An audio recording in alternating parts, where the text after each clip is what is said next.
So what? No, I mean... Imagine we just stopped talking. And we just didn't know what to say. Exactly. That was it. Episode like 900 and... We ran out of stuff to say. And we ran out of stuff to say. And that's it. Yeah. So... That's it. Nice knowing you. Nearly got to 1,000. No, but that'll never happen. No, it'll never happen. And thank you all for your questions, because we have been meaning to get along to do a Q&A for some time. And before we start, so efficient, email is, look at your screen, crimeworld@sundayworld.com. Yeah. Amazing. Yeah.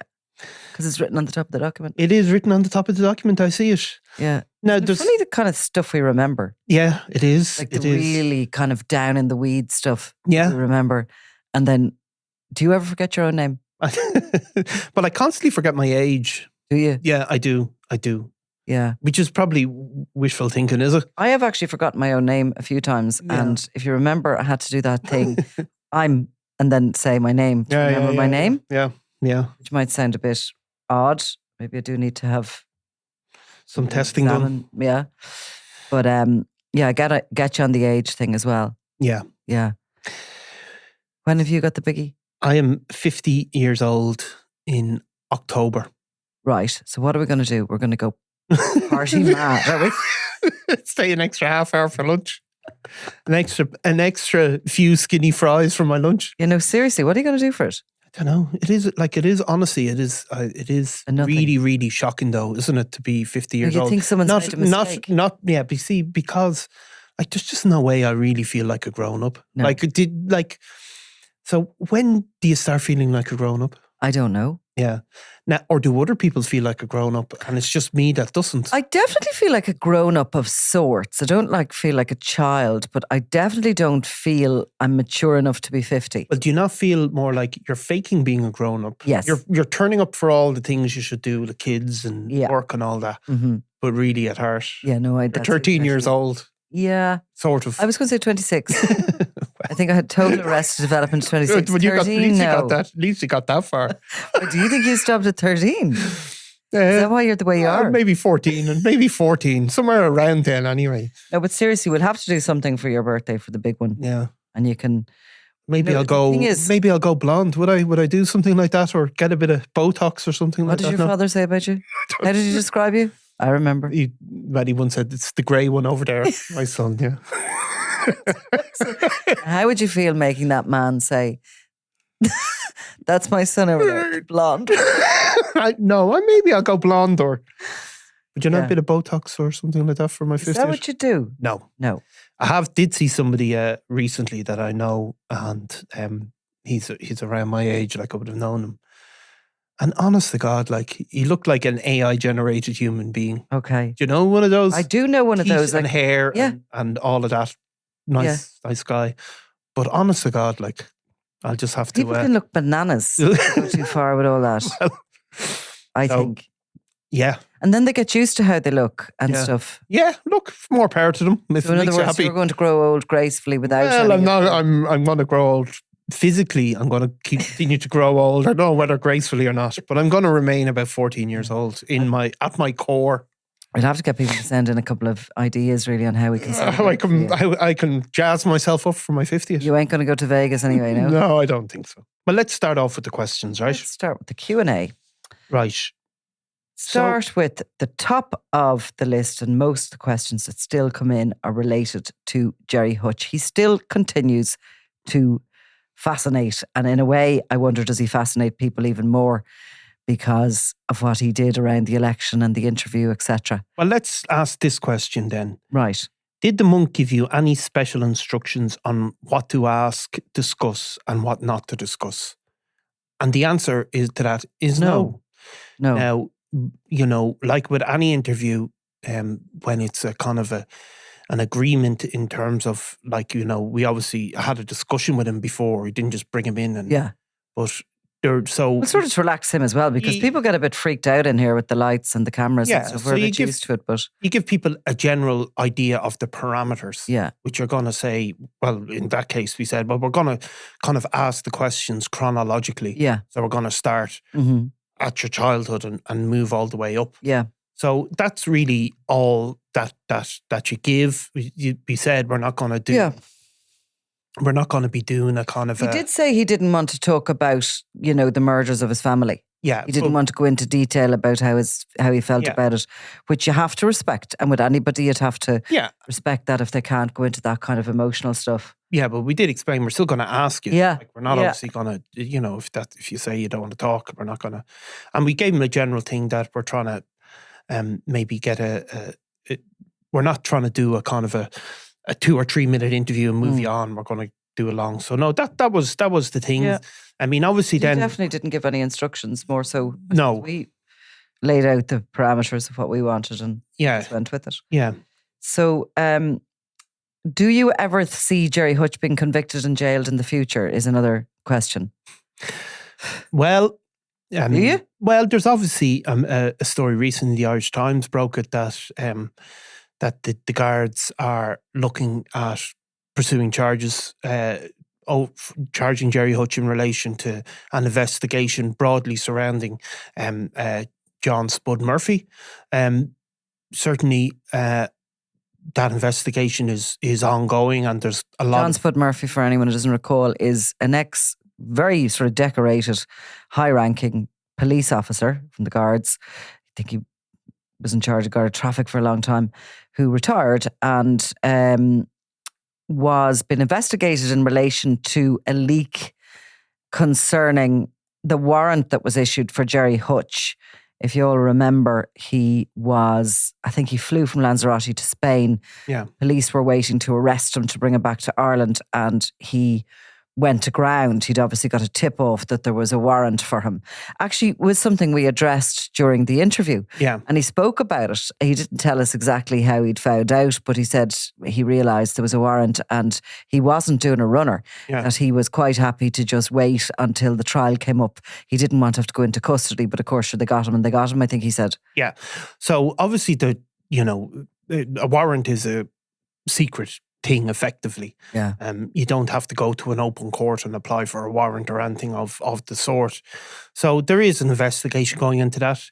There certainly has been a lot of attention given to it, and a lot of while they were investigating it, of course, they did search John Spud Murphy's house, and there he got into a whole pile of trouble because they found over €250,000 worth of cannabis resin in his shed, I think, on the property, and cash in the house. And he ended up pleading guilty and did 6 years, is still serving 6 years behind bars in relation to that.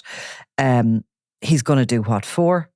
Well, he was in Shelton Abbey recently, so he's approaching. It's probably this time next year he would be due to be out, I would say. Yeah. Now, whether process has been slowed because he went drinking basically when he got compassionate leave at one point, so he'd be due out in relatively soon. Yeah, anyway. And he's still under investigation, and I believe he has been questioned a number of times while in custody around this. The suspicion is that Spud Murphy was passing on information to the Hutch Organised Crime Gang and other gangs involved in drug trafficking and other high-end criminality. There are 2 serving Garda officers who have been suspended pending the outcome of the investigation. And the story we're talking about was that basically Gerry Hutch is in the mix, that there's been a file sent to the DPP.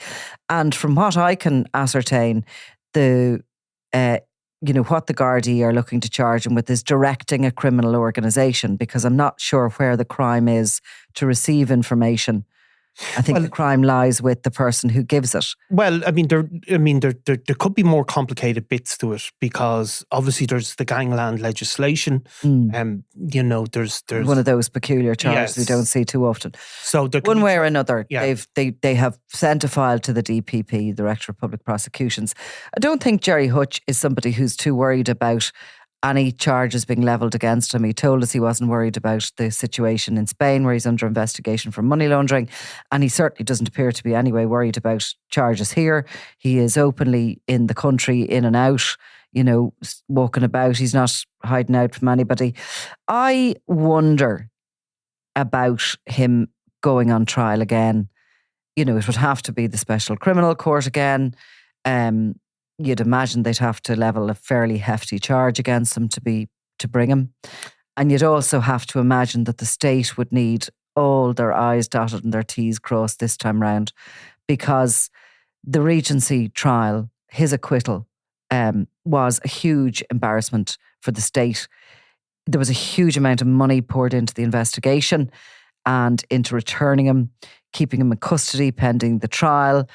How long did that trial go on for? 4 months, or it went on over a 4-month period. Definitely. And, look, 2 men were jailed that stood trial with them on far lesser charges than murder. But it was an embarrassment and a cock-up from the state, basically, to have put him on trial without what the judges said, without evidence. Yes. Now, the issue, I suppose, for Gerry Hutch would be that the anti-Gangland charges, which were brought in by Michael McDowell when he was the Justice Minister, he brought this new legislation in after the murder of an innocent man who was targeted wrongly, mistaken for being a member of one of the feuding gangs down there. But he brought in a rake of charges, really. There's something along the lines of the RICO charges in the US, where there's a range of these facilitating a criminal organisation. Now, Gerry Hutch, it's not illegal, for example, to receive information, as you said, but that can become illegal if it's in the context of the existence of a criminal organisation.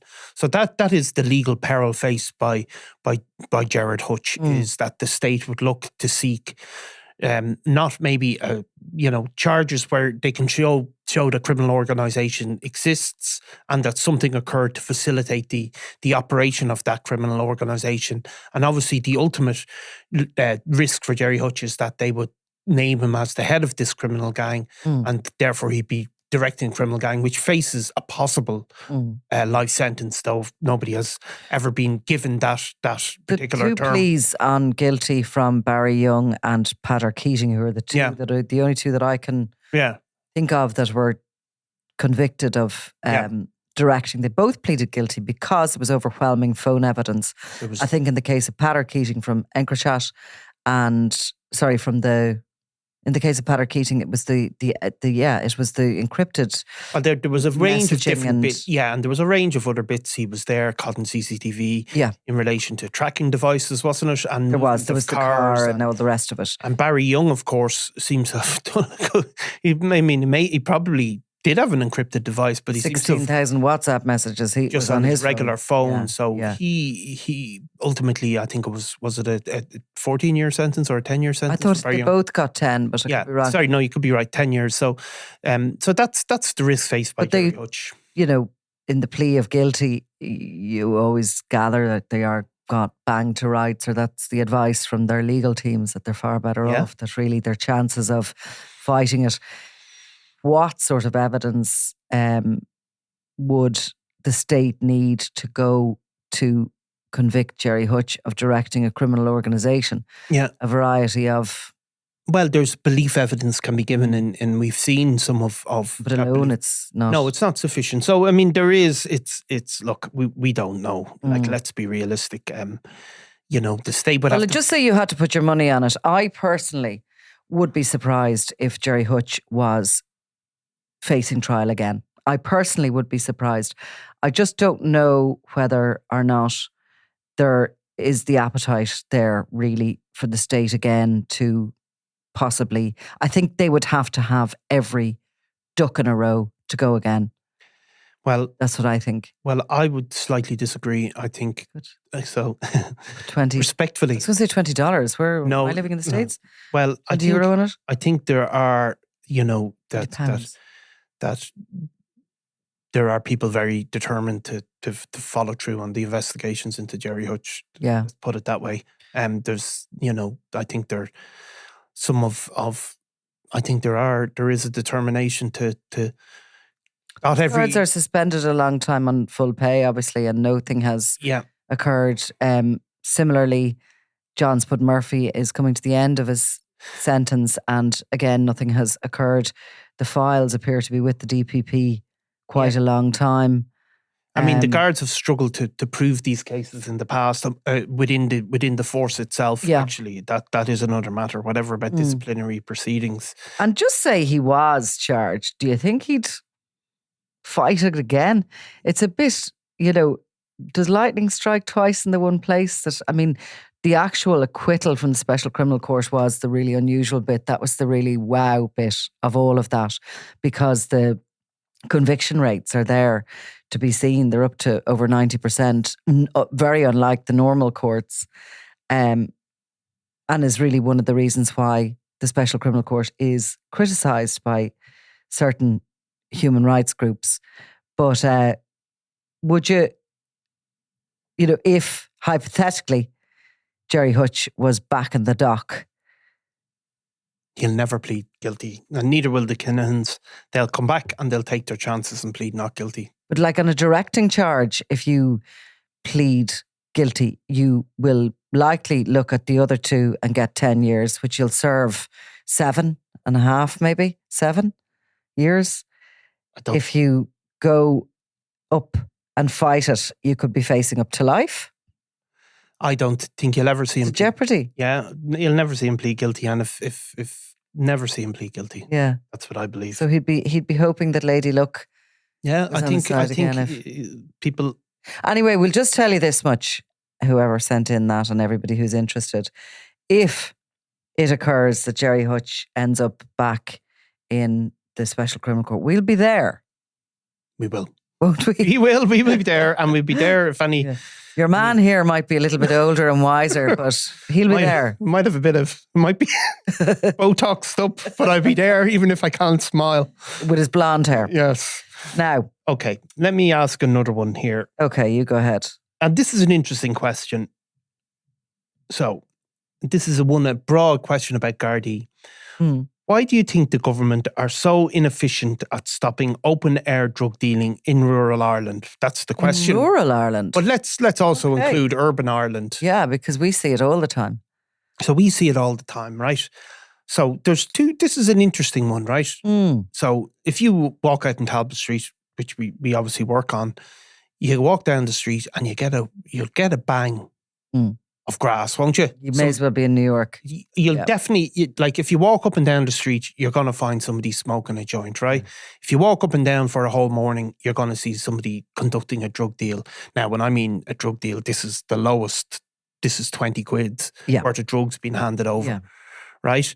But we've also seen heavier drugs being used on the streets. Oh, 100%. No, cocaine, smoking. Oh, look, yeah. And you'll see all of that, right? Yeah. Mm-hmm. So the question is, right, what do you do about that? And there's two answers, I suppose.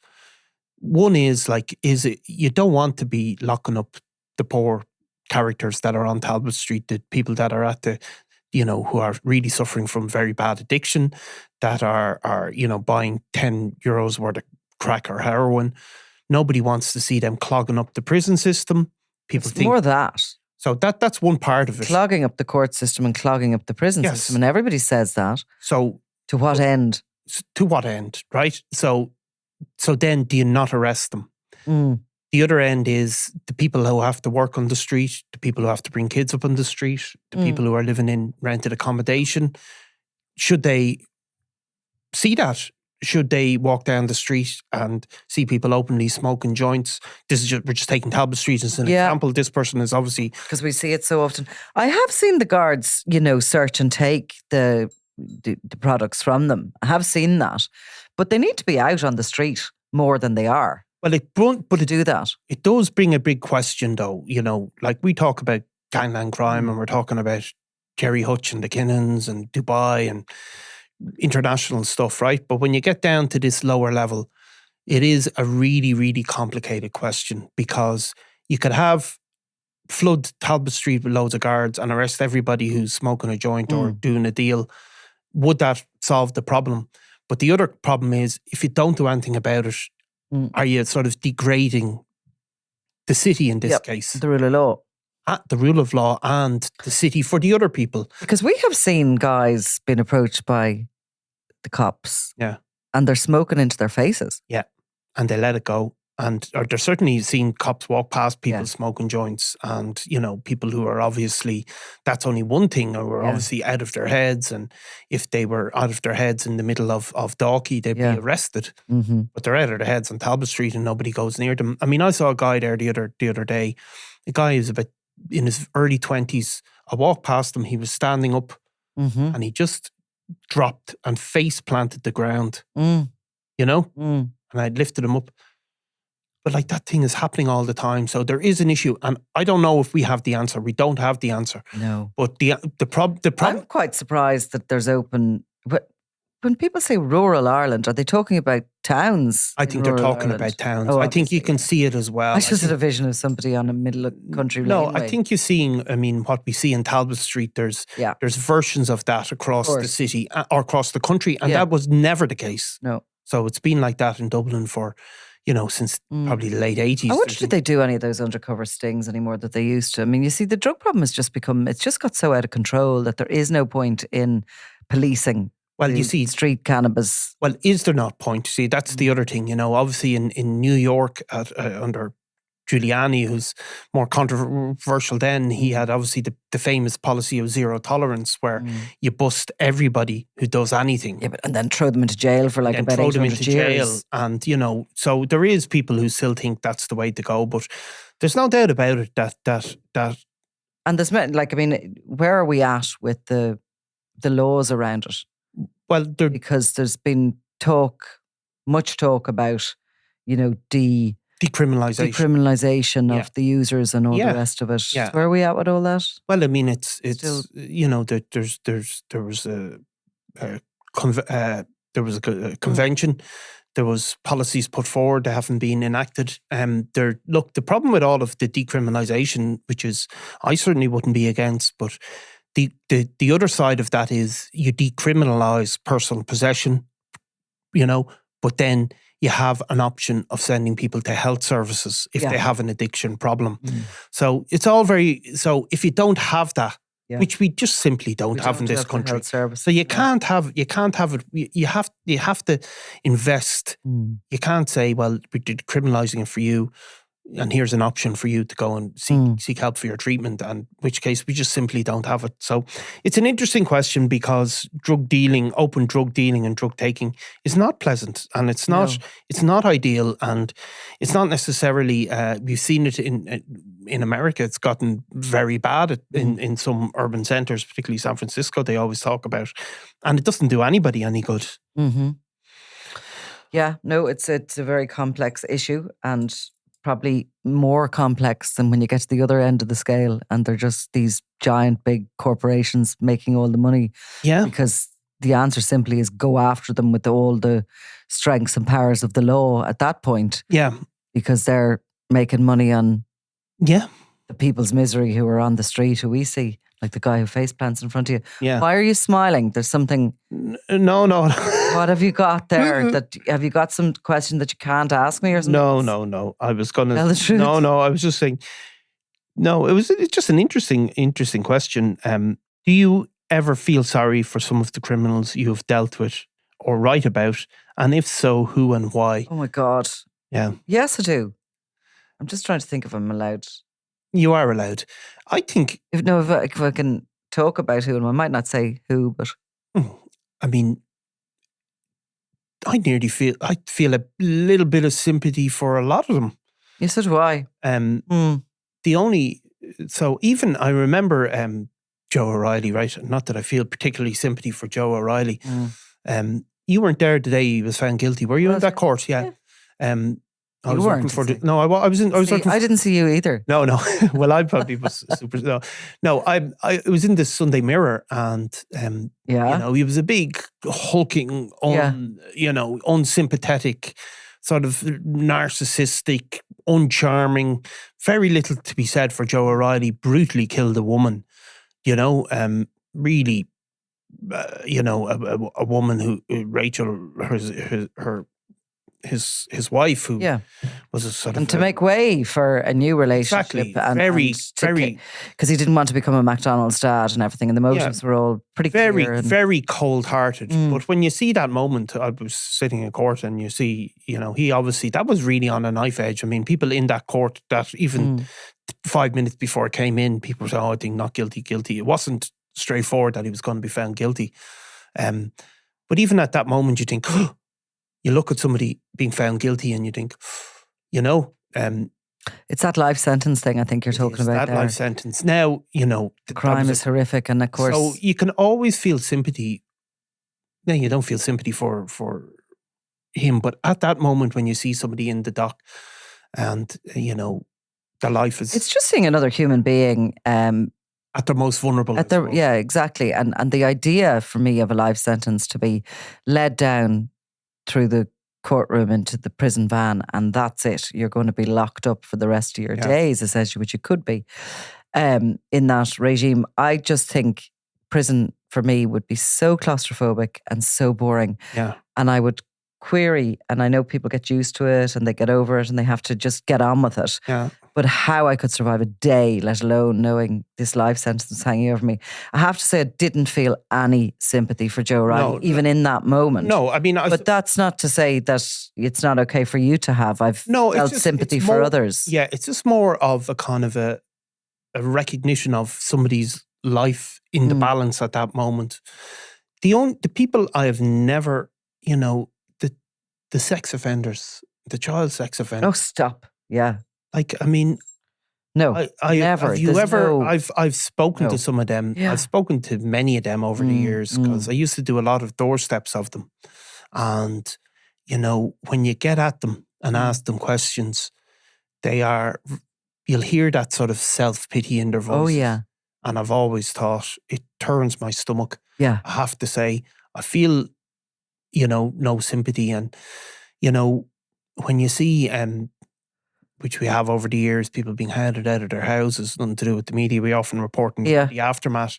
I feel no sympathy for them, I have to say. No, either do I. Well, let's get back to our kind of more, easier to comprehend gangland criminals, because they really are a sort of simpler type of a person, aren't they? They're usually involved in crime to better themselves financially. Yeah. If a murder occurs, it's pretty obvious why, mostly. It is. There is simple rules, even though they don't live by them in the same way as they used to, but there are.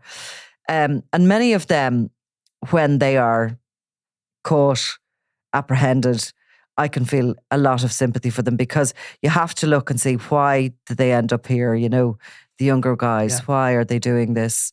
You can sometimes see in them that there is a little thing wrong that probably was missed in schooling. They probably fell through the cracks. Some of them can have, sort of disorders. A lot of mental health goes on. For that, again, some of them are just risk takers who can often be fun to hang around with, and you kind of can like them.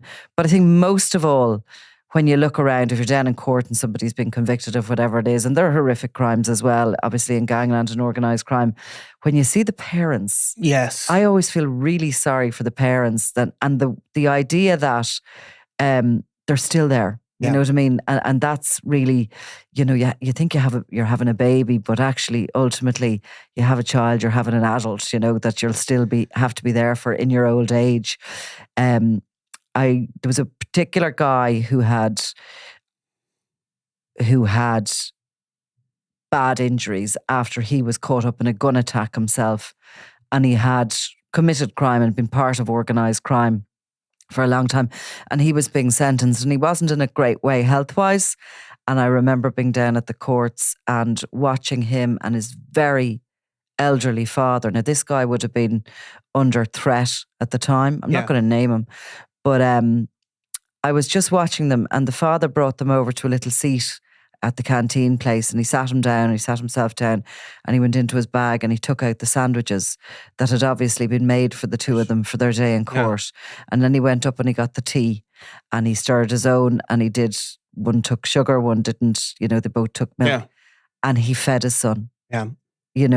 as he sat with them through that court case. And just, I felt so much empathy for that man. And I mean, I did an interview with the father of Paddy Doyle. It was obviously Paddy Doyle was one of the most feared figures associated with the one of Kinahan Organised. Yeah, and one of the sides in the Crumlin Drimnagh feud.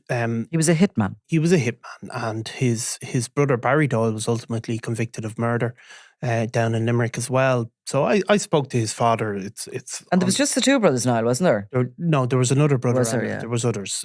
But I spoke to the father, and it's on the record. Like, the interview was in the paper. But I also knew somebody who knew Paddy Doyle. Yeah.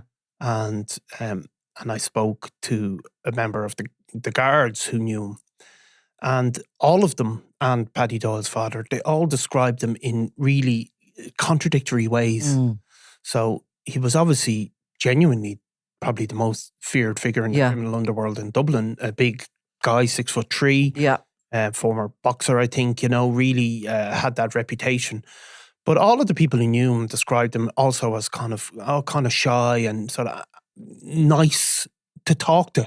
Do you know what I mean? Mm-hmm. But I spoke to his father, and, from his father's perspective, it wasn't that he was saying his son was an angel, but he described those other sort of sliding doors moments where his son had spoken about trying to get out of that world. And getting too far in and not being able to pull out. And, you could feel that moment where if circumstances had gone different, he might have gone on another path.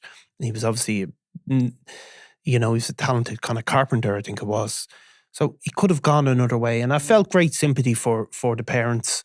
They've lost two sons, one to murder and one to prison life. And then they've not just lost their son to Paddy Doyle to murder. They've lost, nobody. They're never going to go around and not be the father of your man who was shot. You know what I mean? Yeah. So their identity is forever more linked to that. I think so. Yeah. And I felt and of course then, I mean, that murder in 2008 in Spain, which the Kinahans blamed on the Russians, was actually an in-house job. So they then had to kind of, moving forward, I suppose, realise that Gary Hutch, who was Paddy Doyle's childhood friend, was part of the murder plot, and that he had returned to carry the coffin, but he was clearly, part and parcel of the Daniel Kinahan plan to take out Doyle.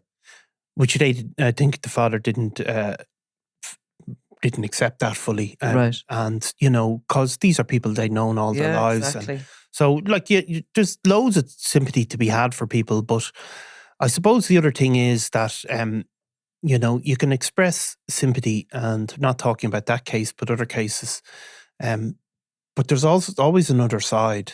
Yeah. Where, we can talk about people who've even reformed their lives and have, moved on, maybe done prison terms and maybe gone on and done great things.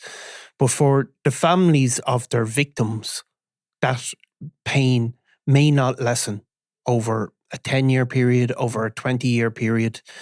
I think I've spoken before about a guy who used to phone up the newspapers every week. His son had been stabbed to death. He was from Dublin.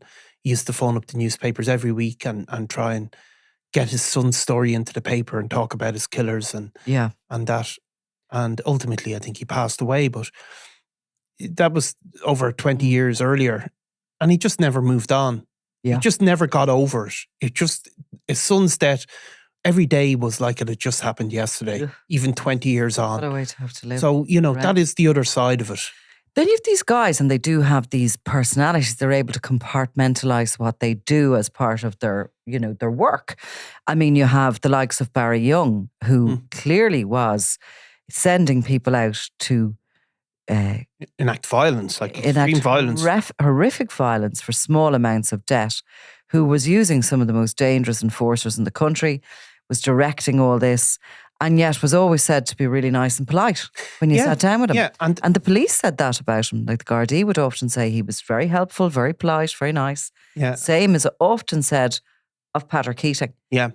A guy who ran the Dublin end of Thomas Bomber Kavanagh's organisation, a man who's been involved in organised crime for decades, shall we say, and is no stranger to the mechanisms of that to the likes of being involved in a murder plot which was undone and has been suspected of issuing directions around other murders that happened, and yet is said to be a really nice guy. Yeah. You know? Yeah, and I mean that's the reality. People, this, they can go into a world and what question did that person ask? We got. Do you feel sympathy for? Did you feel sympathy we for? did them? answer that. That's okay. And is there anyone in particular? Well, no, I don't know about anybody. I don't think they'd particularly appreciate us. No, maybe not. But you do sometimes come across people, and when you talk to them, and you come across a lot of justification. Yeah. But the odd time you come across somebody who really you feel they know what they did is wrong, and then it is possible to have sympathy for somebody who've done something at a younger age that they can't really take back. Yeah. And I would then have sympathy for them. And we are completely in agreement that any of these child sex offenders are, sex offenders really are pretty gross human beings, and we don't have sympathy or empathy for them at all. No, I mean, it's and always with them, it's the self-justification is so strong. Oh, yeah. That is, and they're so afraid of hurting themselves or anything like that. It's part of that personality, in particular. Part of that personality. I don't think you could. I don't think they could live with themselves if they accepted what they did. So you will always get this. You dig at them, and you will always get this justification where they couldn't really be to blame. And it's the same sometimes. I just think when you're talking to them and you're close up, you're just constantly thinking. This, and it's usually a man like has desires to put his hands on children and stuff, and I just can't shake that. No. I mean, that is just so constantly in my head. I can't even pretend to have a normal conversation with them. I just find them so repulsive as human beings. Do you remember though, we did do these things where obviously people have done it subsequently where we were putting up, contacting basically ads on the internet, for underage, posing as an underage girl, and the amount of men. Oh my God. I mean, it was shocking, wasn't it? It was shocking because we did that only for a few weeks. Yeah. And it was more, do you know what I found really shocking? The amount of what looked like ordinary men, young men. Yeah. That were coming on, and this was, of course, this is before, posing as a 14-year-old girl, I think, or the first line saying I'm 14. Yes, and be very open, and then the conversation would turn sort of into, sexual, really, very quickly. Straight away, we were saying I'm 14. Yeah, there was no. Then we met these guys, but they were. This was an opportunity for them. This is how they saw it. They were like, this 14-year-old was kind of vulnerable as well. That the persona we had created for the 14-year-old was, somebody who I think the parents had split up, and the mother was there but had a boyfriend, and she was kind of, bit lonely, bit vulnerable. I remember them sending messages. We'd take the phone one night, you'd take it the next night, but I would be at home ironing my clothes or my kids' clothes with this little burner, buzzing away on the ironing board, and I'd be answering, to try and see what we could get or who these people were. Obviously, we wanted them to meet up with us so as we could confront them. And I remember there was so many willy pics came through on that phone. It was unbelievable. And you talk about me screeching at the bird the other day in Thomas Street every time. But it was just the image of them thinking they were talking to a 14-year-old girl when there was actually me doing my ironing in the kitchen. It kind of felt good and right about that. But they were shocking, the ordinariness of them, the way they reacted when they realised what they had let themselves in for. Yeah. Do you remember the young guy threw the phone into the Liffey? Yeah. So he was so young and normal, apparently normal, and there was none of them though that didn't know what they were doing. No. So and they all said it was their very first time. Yeah. Which is the first time we've heard that. Yeah. Okay. So now go on. Where do they underworld criminal types buy the Rolexes and other watches from? Like, do they go to a jeweler's, or are they getting them from some other way? I would say, if they're able to legitimately buy them, they go to a jeweller's. But I know there's some traders there who are supplying Rolex. You know, they're doing cash deals. You can't really go into a shop certainly in Dublin with anything over 5,000, can you? You have to explain. Yeah. Maybe you can. Yeah. I mean, I think a lot of them are sold between people. Yeah. So a lot of them are done away from regular jewellery shops. And they can be currency in themselves, the Rolexes, a little bit like the cars, if there's a debt owed. It could be a way to store money as well. Yeah. So, you know, a Rolex will retain value. Yeah. So if you have cash, you can swap cash for a Rolex, which you can then move across country lines. So often when they're caught with Rolexes, it's not so much that they're going to wear them down the local pub, because they're always caught with Rolexes. It's 100% fact. But it can be sort of like buying cryptocurrency or something, can't it? It's a way to sort of, it's almost an investment. I might get you one for your birthday. For my 50th? Yeah. Yeah. A Rolex. If anybody has one going cheap, let me know. Rolex and a bit of Botox. Well, listen, no, I'm not paying for your Botox. You pay for that yourself. Okay. What was I going to say to you? We'll finish up on this one, right? Because this is kind of funny. Do you think you'll have any more criminal guests on, or do you leave them alone? Well, we've tended not to have them on. Now, I actually have made contact with a couple that I thought were interesting. Former criminals. Former criminals. Something to say. Yeah, but it hasn't happened yet. I think we would... Never say never. We would never say never. I think, but I don't think... That's the beauty of podcasting. Like, we're not RTE. No. We're not the national broadcaster that we have to completely overthink everything that we do. We have to think a lot. I mean, we do. We're part of a media company, Crime World. We're not some sort of a, pirate ship out there.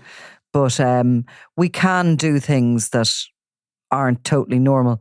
If opportunities come up and we think somebody is interesting, it's in the public interest and they have something to say that's relevant at that particular point in time, yes. I mean, for example, if you got a phone call now and Daniel Kinahan said to you, that's it, I'm on the way home from Dubai, I'm going to hand myself in, or certainly hang out in Ireland until this DPP decides what they want to do with me. In the meantime, I'd love to come in and shoot the breeze with yourself and Nicola on Crime World. What would you say? I would say, okay. I mean, look, it's people have... Mr. Flashy? Mr. Flashy, I suppose, yeah. I mean, they're you'd sell your soul. No. I think if people can be honest, they are worth having on the podcast. That's not to say everybody, like every single, it's going to be a spin that suits them. But I do, if people have something to say, we can... I think, in fairness, look, Jerry Hutch had gone forward for election. Yeah. Which is something to say, isn't it? Yeah, but he had something to say. He had something to say, and he had also been acquitted. Yeah, and he had. I think we would really need to consider anybody that we are... I mean, there are podcasts that are open up to, criminals, career criminals, etc. And they're allowed to say what they want, set the agenda on the discussion and all the rest of it. We'd never be doing that, but we would consider each case as a standalone. And some of the people that we would hope to get on in the near future, I think, have stories to tell. And, certainly some of them would be stories of redemption, which are always good. Yeah. But, I think we'd have to take each individual and sit back and discuss what value they would be, what they're going to bring to the kind of the general discussion. Yeah, I think it'd have to be a certain degree of openness and honesty anyway. So you stop saying, everyone... No, get them in and then... everyone's name I mention, you're like, yeah. Okay, Daniel, we're not having you. Anyway, right, we'll come back to this Q&A. Keep them coming and we will have another few over the next few weeks. Thanks, Nicola. Robbie Lawler was out of control. This is Double Cross, the murder of Robbie Lawler. It was going to be an all-out war with him in the middle of it. A Crime World special investigation podcast based on my new book, Web of Betrayal, wherever you get your podcasts. I'm Nicola Tallant and you're watching Crime World, a podcast about criminals, drugs and the underworld in Ireland and across the globe. Make sure you subscribe to our channel and turn on notifications so you can be the first to watch all our latest episodes. You can also listen wherever you get your podcasts.